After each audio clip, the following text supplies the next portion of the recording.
Hello दोस्तों, BSTC second year second paper विद्यालय संस्कृति प्रबंधन और शिक्षक के फर्स्ट यूनिट के इंपॉर्टेंट नोट्स वीडियो में आपका स्वागत है।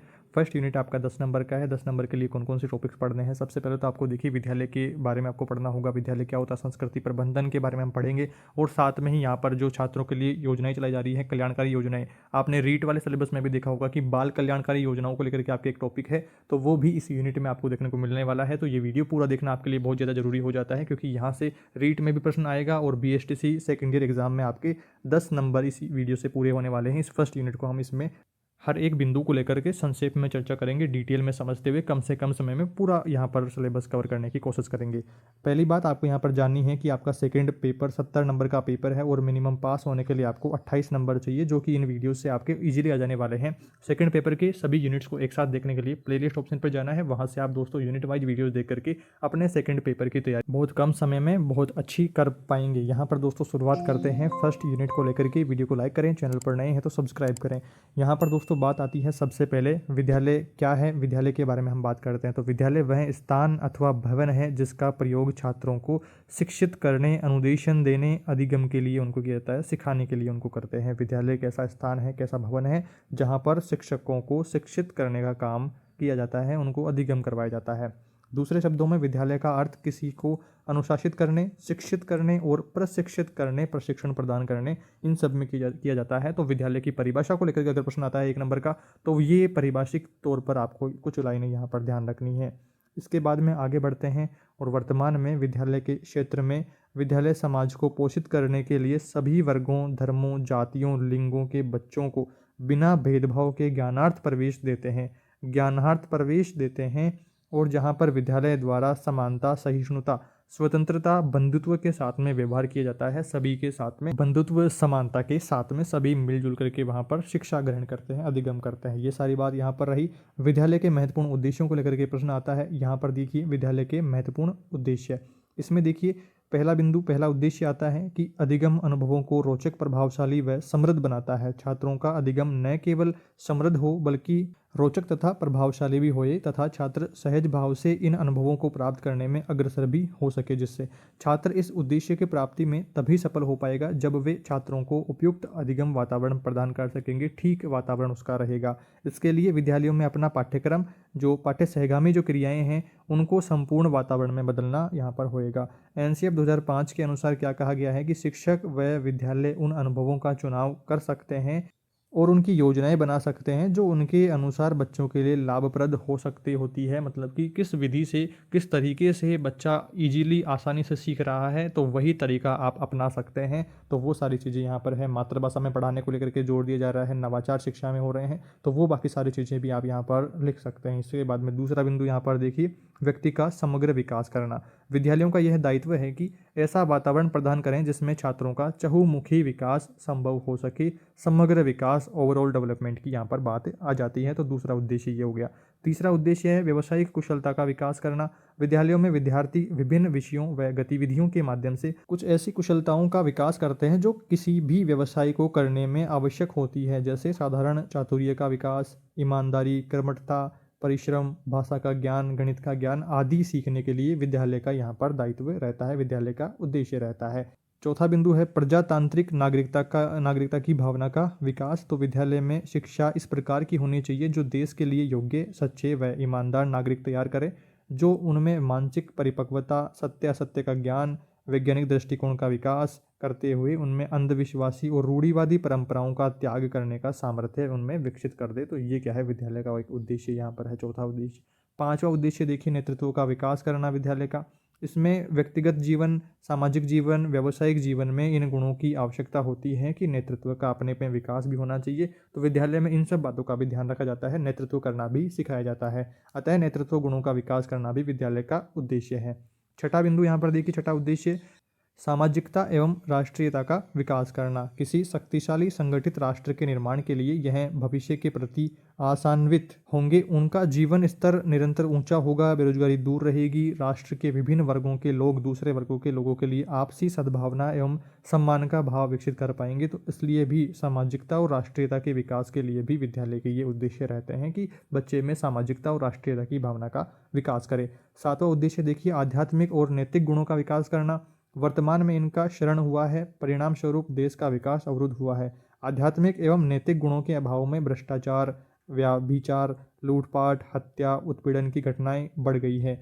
समाज सभ्य व सुसंस्कृत बन सके, इसके लिए आध्यात्मिक नैतिक मूल्यों का विकास भी जरूरी है। तो विद्यालय में इन सब बातों का भी ध्यान रखा जाए कि बच्चों को आध्यात्मिक और नैतिक गुण उनको सिखाए जाएं। ऐसी कुछ आपको यहाँ पर उद्देश्य हो गए। इसके बाद में 8वां उद्देश्य देखिए, एनसीएफ 2005 के अनुसार सौंदर्य कला के विभिन्न रूपों को समझ करके उनका आनंद उठाना जीवन का अभिन्न अंग है।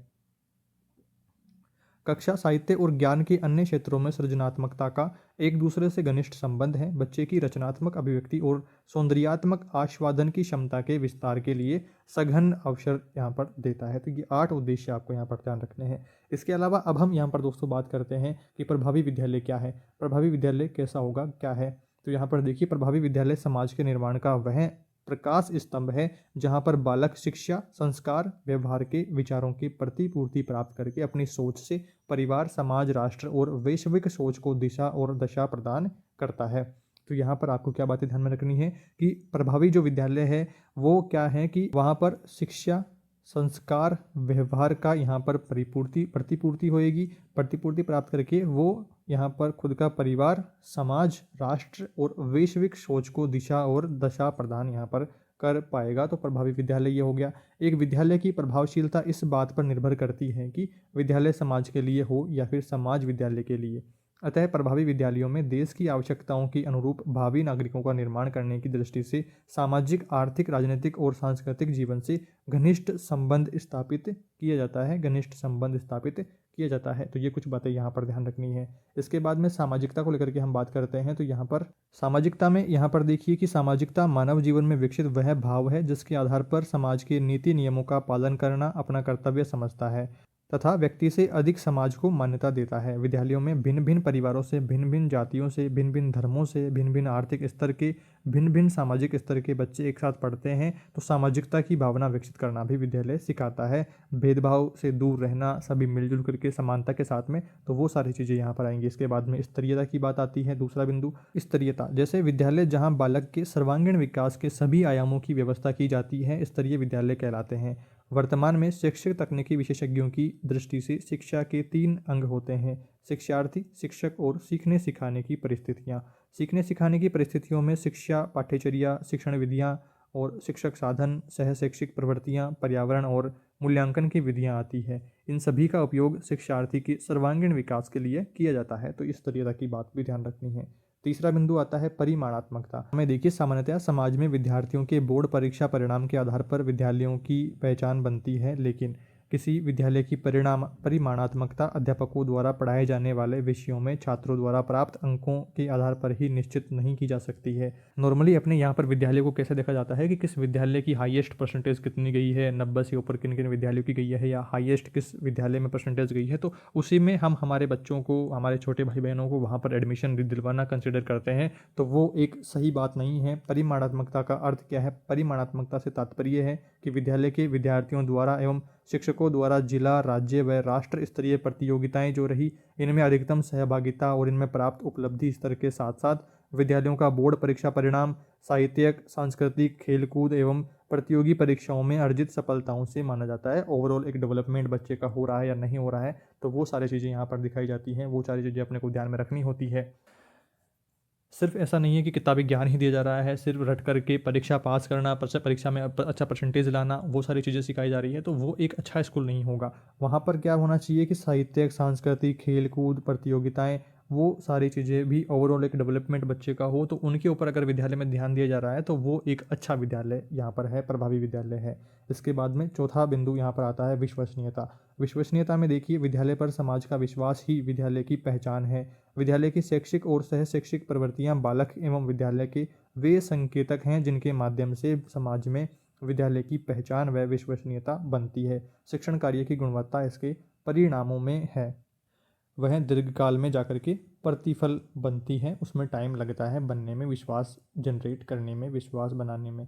विकासात्मकता में देखिए, विद्यालय का विकास उसके स्तर तथा गुणात्मकता से विदित है। प्राथमिक विद्यालय से उच्च प्राथमिक विद्यालय, माध्यमिक विद्यालय व उच्च माध्यमिक विद्यालय की क्रमोन्नति विकासात्मक सोपान है, जो उसकी स्थापना से लेकर के स्थानीय आवश्यकताओं और सामाजिक जो प्रभावकता है इनके ऊपर निर्भर है। विद्यालय का विकास ही समाज का विकास है, विद्यालय का विकास ही समाज का विकास है। तो ऐसी कुछ बातें यहाँ पर ध्यान रखनी है। और अब हम बात करते हैं विद्यालय प्रबंधन के बारे में। हमने यहाँ पर विद्यालय की परिभाषा देख ली है, विद्यालय के उद्देश्य देख लिए हैं, और एक प्रभावी विद्यालय कैसा होना चाहिए, क्या क्या उसके उद्देश्य होने चाहिए, वो सारी चीज़ें भी हमने डिस्कशन कर ली है। अब हम बात करते हैं विद्यालय प्रबंधन, विद्यालय का जो सार संभाल है वो सारी चीज़ें कैसे रहेंगी। तो विद्यालय प्रबंधन में देखिए एक प्रक्रिया ये है, विद्यालय प्रबंधन एक प्रक्रिया है जिसके द्वारा शिक्षा के निर्धारित उद्देश्य प्राप्त किए जाते हैं और ऐसा वातावरण तैयार किया जाता है जिसके प्रत्येक व्यक्ति अपनी क्षमता एवं योग्यता का पूर्ण रूप से प्रदर्शन कर सकता होता है। विद्यालय प्रबंधन को लेकर के एक परिभाषा आपको यहाँ पर ध्यान रखनी है कि जे टेरी पेज और जे बी थॉमस के द्वारा एक परिभाषा यहाँ पर आती है कि विद्यालय प्रबंधन विद्यमान शैक्षिक संस्थान और प्रणाली के संगठन तथा प्रशासन का सैद्धांतिक और व्यवहारिक स्वरूप है। तो ये परिभाषा आपको ध्यान में रखनी है।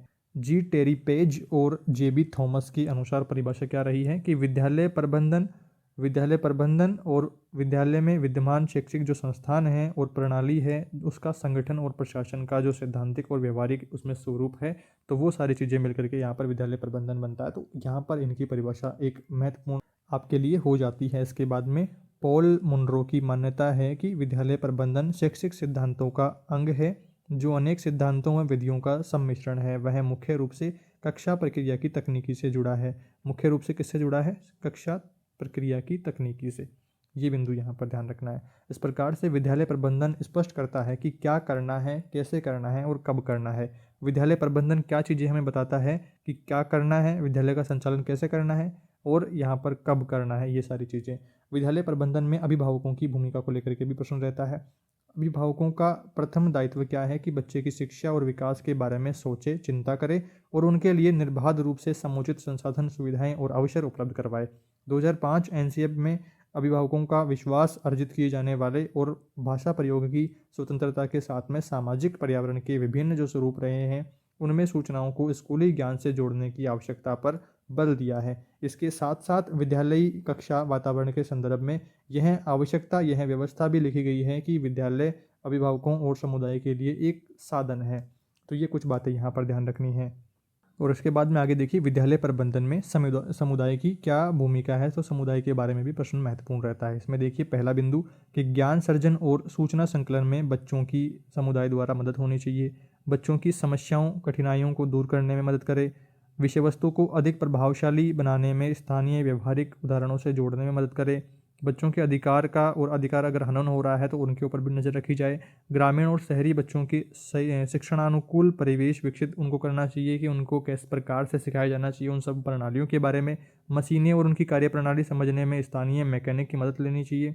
स्थानीय शासन में लोकतांत्रिक प्रक्रियाओं की सूचना, उनके तरीके, बच्चे के मूल्यांकन और प्रबंधन के मौके भी देना चाहिए। तो ये आपको भूमिकाएं ध्यान रखनी है यहाँ पर। इसके बाद में विद्यालय प्रबंधन समिति के बारे में हम बात करते हैं कि विद्यालय में क्या करना है, कैसे करना है, कब करना है, वो सारी चीज़ें मैनेज करेगी एक समिति। तो उस समिति के बारे में भी आपको बातें ध्यान में रखनी है कि RTE 2009 के अनुसार राज्य के प्राथमिक, उच्च प्राथमिक विद्यालयों के प्रबंधन हेतु विद्यालय प्रबंधन समिति के गठन का प्रावधान किया गया है।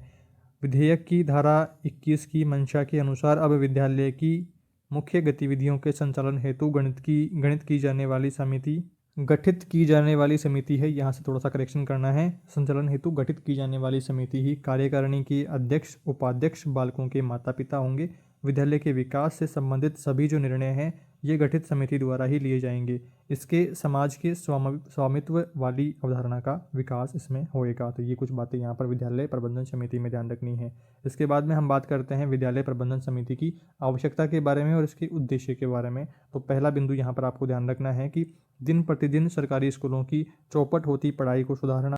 प्रबंधन समिति रहेगी तो सारी समिति निर्णय करेगी कि क्या करना है, कैसे करना है, कब करना है, तो वो सारी चीज़ें। तो दूसरा बिंदु, बच्चों को विद्यालय से पलायन, जो विद्यालय छोड़ करके जा रहे हैं बच्चे, तो उनको वापस से कैसे लाया जाए, उनको रोका कैसे जाए, तो वो सारी चीज़ों पर डिस्कशन। तीसरा बिंदु है नामांकन में वृद्धि, बच्चों की एडमिशन कैसे करे जाए, एडमिशन कैसे बढ़ाए जाएँ, ठहराव उनको रोका कैसे जाए, सुनिश्चित करना। तो ये सारी चीज़ें हैं। चौथा बिंदु है स्कूल समुदाय संबंध सुधार हेतु सक्रिय प्रयास सुनिश्चित करना। स्कूल समुदाय संबंध क्या है, क्यों है, कैसे हैं। स्कूल शिक्षकों की समझ, अपने अपने व्यक्तिगत लाभ व हानि के बारे में सोचने की आवश्यकता पर बल देना। सरकार द्वारा प्रदत्त शिक्षण जानकारियों को न देने की इच्छा या औपचारिकता का पूर्ण करना।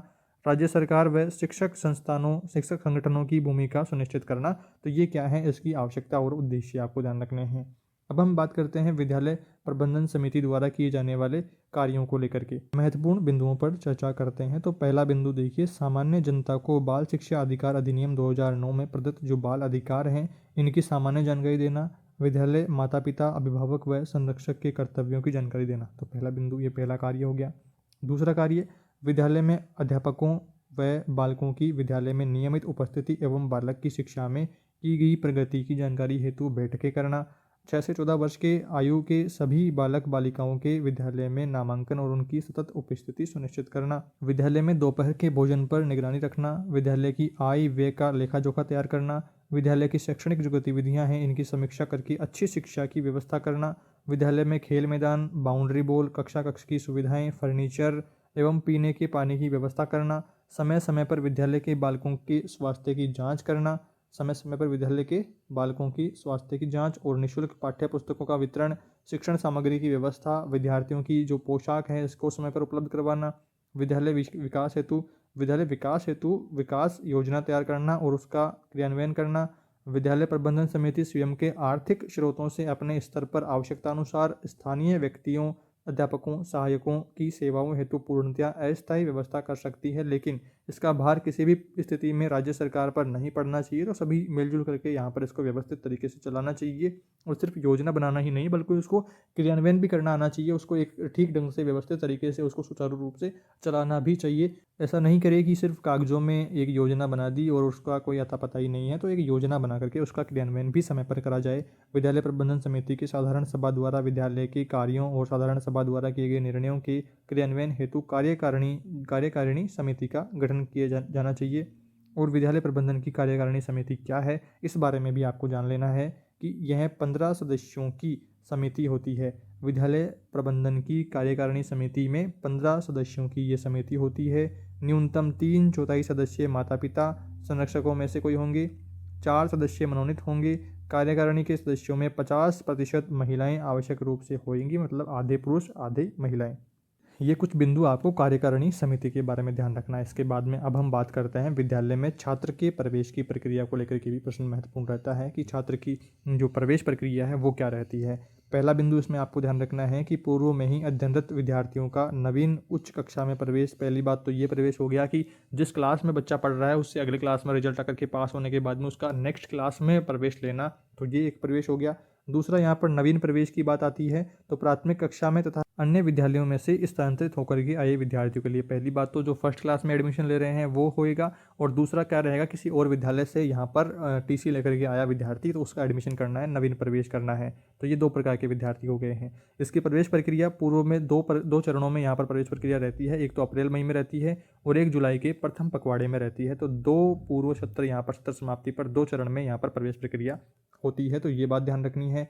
प्रवेश संबंधित नियम और प्रक्रिया क्या रहती है उस बारे में भी जान लीजिए कि प्रवेश हेतु विद्यालय में प्रधानाध्यापक के निर्देशन में एक प्रवेश समिति का गठन किया जाता है। सामान्य रूप से छात्रों का प्रवेश सत्रारंभ में किया जाता है, सत्र के स्टार्टिंग में, और लेकिन विशेष कारण होने पर नियमानुसार प्रवेश का प्रावधान है कि राजकीय सेवा या फिर अन्य निकाय से स्थानांतरण होकर के यहाँ पर प्राथमिक कक्षाओं में प्रवेश प्रक्रिया सत्र पर्यंत चलाई जा सकती है। तीसरा नियम क्या है कि अनिवार्य एवं निःशुल्क शिक्षा का अधिकार अधिनियम 2009 के अनुसार निजी विद्यालयों की प्रारंभिक कक्षा में दुर्बल वर्ग और अलाभित समूह के बालकों को उस कक्षा के बालकों की कुल संख्या के कम से कम 25% सीमा तक निःशुल्क प्रवेश दिया जाएगा। RT 2009 में जो यहाँ पर प्रवेश रहता है 25% सीटों पर निःशुल्क प्रवेश, तो वो यहाँ पर दिया जाएगा। यदि प्रमाण पत्र में जन्म तिथि का उल्लेख न हो तो जन्म तिथि का प्रमाण पत्र प्रस्तुत करना होगा। जिले एवं राज्य के किसी विद्यालय में प्रवेश हेतु टीसी पर किसी सक्षम अधिकारी के हस्ताक्षर जरूरी नहीं है, परंतु राज्य से बाहर जाने पर प्रति हस्ताक्षर आवश्यक है। अगर आप खुद के ज़िले में ही विद्यालय चेंज कर रहे हैं तो वहाँ पर सक्षम अधिकारी के हस्ताक्षर जरूरी नहीं है ज़्यादा कुछ, पर आप अगर ज़िला चेंज कर रहे हैं तो वहाँ पर हस्ताक्षर भी जरूरी रहेंगे।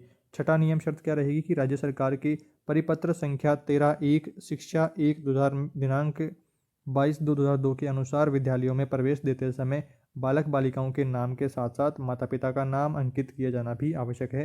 ये छठा नियम और शर्त हो गई है। सातवां नियम यहाँ पर देखिए कि किसी भी छात्र को वर्ग, जाति, धर्म का अनुयायी होने के आधार पर किसी भी विद्यालय में प्रवेश से इनकार नहीं कर सकते हैं, चाहे वह किसी भी धर्म को मानने वाला हो। आठवां यहाँ पर नियम देखिए, कोई छात्र जिस विद्यालय में पढ़ रहा है उसे छोड़कर के अन्य विद्यालय में तब तक प्रवेश नहीं ले सकता है जब तक प्रवेश आवेदन के साथ में टीसी प्रस्तुत नहीं करता है, तो विदाउट टीसी एडमिशन नहीं होगा। नवा नियम देखिए, बोर्ड कक्षाओं में प्रवेश बोर्ड के निर्देशानुसार ही देय होगा। 10वां नियम देखिए, 2 वर्ष से लगातार एक ही कक्षा में अनुत्तीर्ण रहे छात्रों को पुनः विद्यालय में प्रवेश देने पर बोर्ड को कोई भी ऐतराज नहीं होना चाहिए। चाहे आप 2-3-4 बार एक ही क्लास में फेल होते जा रहे हैं तो उसी क्लास में आपको एडमिशन देने पर कोई भी ऐतराज नहीं होना चाहिए।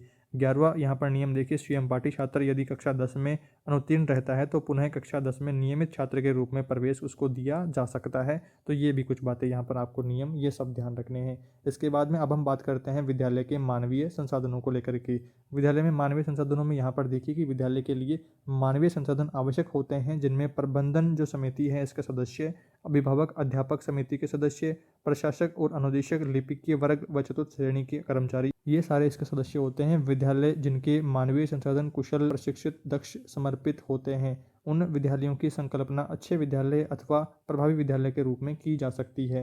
प्राय यह देखा गया है कि मानवीय संसाधनों के सुप्रशिक्षित एवं कुशल होने पर देश का विकास संभव हो सका है। तो विद्यालय में मानवीय संसाधनों की भी परिपूर्णता यहाँ पर होनी चाहिए। विद्यालय के भौतिक संसाधनों में देखिए, भौतिक संसाधनों में विद्यालय के मानवीय संसाधन कितने ही दक्ष क्यों न हों, जब तक पर्याप्त भौतिक संसाधन नहीं होंगे तब तक वे भली प्रकार से कार्य नहीं कर सकते हैं। उपयुक्त विद्यालय भवन अच्छा होना चाहिए, उसमें खेल का मैदान भी होना चाहिए, पुस्तकालय भी होना चाहिए, खेलकूद का सामान भी होना चाहिए, प्रयोगशाला भी होनी चाहिए और शिक्षण सामग्रियाँ भी पूरी होनी चाहिए। ऐसा नहीं है कि क्लासेस चल रही है और चौक ही नहीं है क्लास में, तो वो सारी चीज़ें भी यहाँ पर मैटर करती है कि भौतिक संसाधन भी सारे यहाँ पर पूर्णता से यहाँ पर होने चाहिए, तभी वो एक प्रभावी विद्यालय, एक आदर्श विद्यालय यहाँ पर कहलाएगा।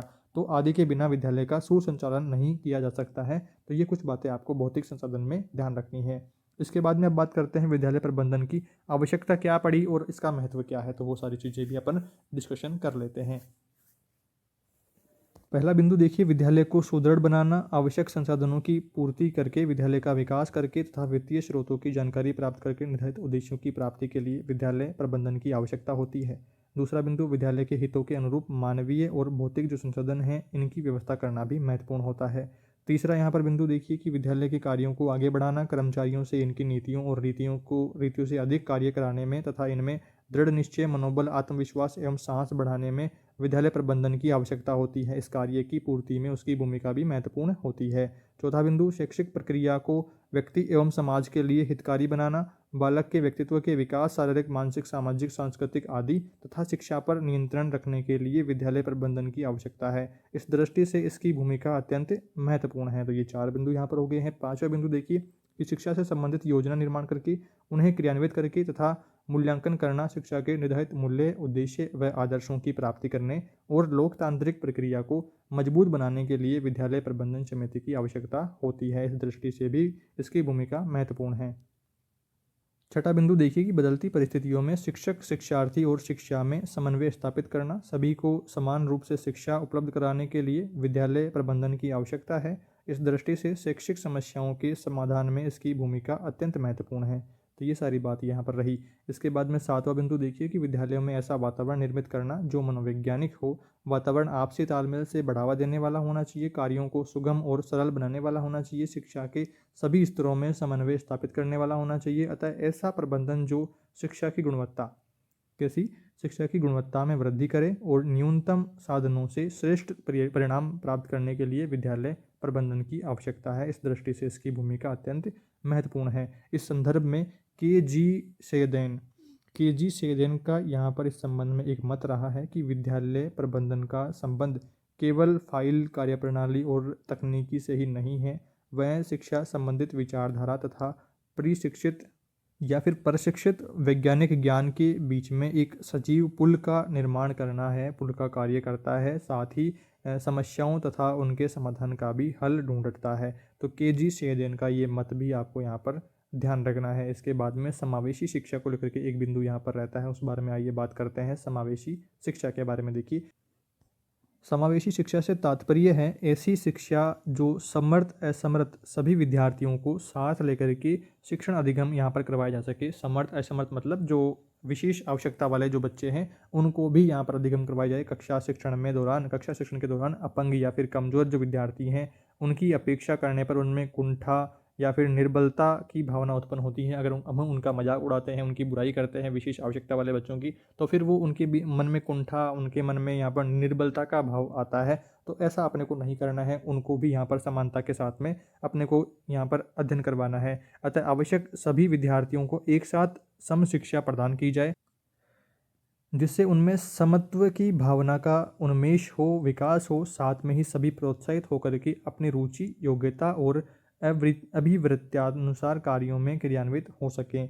विद्यालय स्तर पर संज्ञानात्मक योग्यता में पिछड़े हुए विद्यार्थियों को मंदबुद्धि कहकर नकार दिया जाता है। ऐसे विद्यार्थियों के लिए समावेशी शिक्षा एक संजीवनी औषधि के समान है। तो समावेशी शिक्षा के बारे में ये कुछ बिंदु यहाँ पर ध्यान रखने हैं और यहाँ पर कुछ लाइनें और इस बारे में ध्यान रखनी है कि शिक्षा का अधिकार कानून में इस बात पर भी बल दिया गया है कि विद्यालय भौतिक संसाधनों के परिपूर्ण हो। राष्ट्रीय शिक्षा नीति 1986 के अंतर्गत ऑपरेशन ब्लैक बोर्ड में 16 भौतिक संसाधनों को सम्मिलित किया गया है। असल में भौतिक संसाधनों के युक्त विद्यालय ही वास्तविक विद्यालय कहे जाते हैं। तो ये कुछ बातें यहाँ पर आपको ध्यान में रखनी है। अब हम बात करते हैं जो टॉपिक आपकी रीट के लिए भी महत्वपूर्ण है और यहाँ पर भी महत्वपूर्ण है, बाल कल्याण हेतु, छात्रों के कल्याण हेतु राज्य स्तर पर संचालित बाल कल्याणकारी योजनाएं।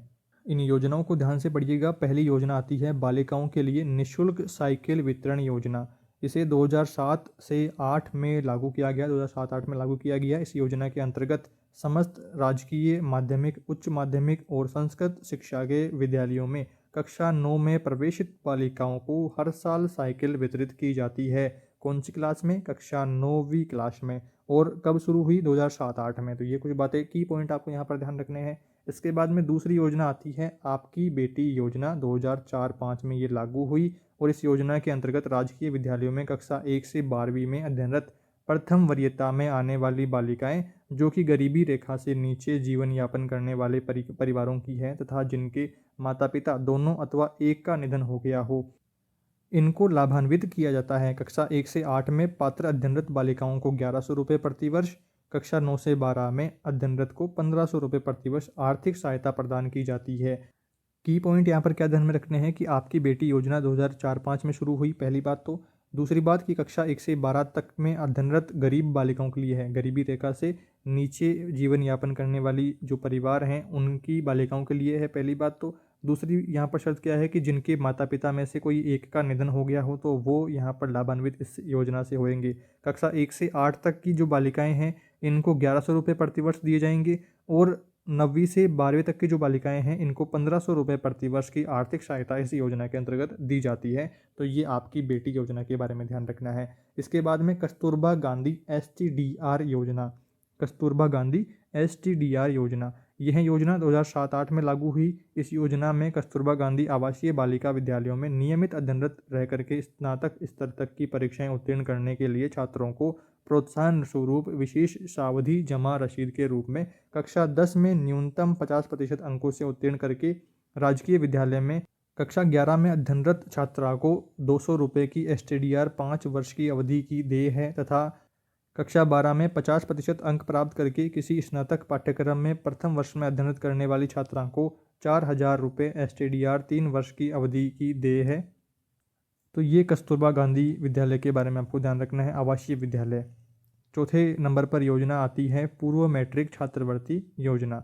इस योजना में देखिए छात्रवृत्ति विशेष पिछड़ा वर्ग, बंजारा, गडरिया, लोहार, गुज्जर, राइष्ण, रेवारी, इन वर्गों को और उन छात्र छात्राओं को देय है जिनके माता पिता संरक्षक की वार्षिक आय 2 लाख रुपए से अधिक ना हो, तो उनको ये मैट्रिक छात्रवृत्ति योजना चलाई जाती है।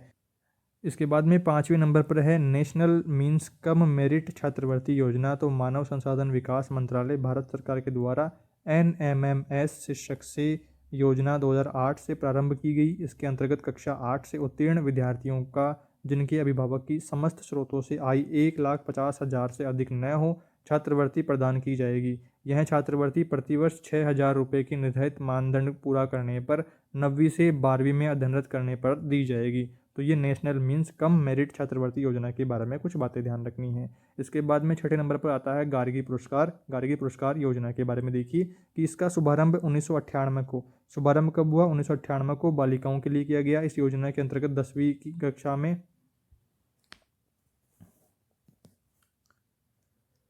75% अथवा अधिक अंक प्राप्त करने वाली छात्राओं को सीनियर सेकेंडरी कक्षाओं में पढ़ने के दौरान 3000 तथा कक्षा 11वीं 12वीं में अध्ययनरत प्रथम द्वितीय किस्त में 3000 रुपये की राशि दी जाएगी। तो गार्गी पुरस्कार के बारे में ये कुछ बातें ध्यान रखनी है। इसके बाद में 7वें नंबर पर आता है इंस्पायर अवार्ड योजना। इंस्पायर अवार्ड योजना, इस योजना में देखिए कि विज्ञान व प्रौद्योगिकी विभाग भारत सरकार द्वारा वर्ष 2009 से प्रारंभ इंस्पायर अवार्ड योजना वस्तुतः प्रतिभावान विद्यार्थियों के मूल रूप से विज्ञान के विषय में करियर का चुनाव करने तथा विज्ञान अनुसंधान में अपना भविष्य बनाने को प्रोत्साहित यहाँ पर करता है। तो इंस्पायर अवार्ड योजना के बारे में भी कुछ बातें ध्यान रखनी है। इसके बाद में आता है 8वें नंबर पर पन्ना धाय जीवन अमृत योजना, जनश्री बीमा योजना भी इसका नाम है। शुभारंभ कब हुआ? 14 अगस्त 2006 से।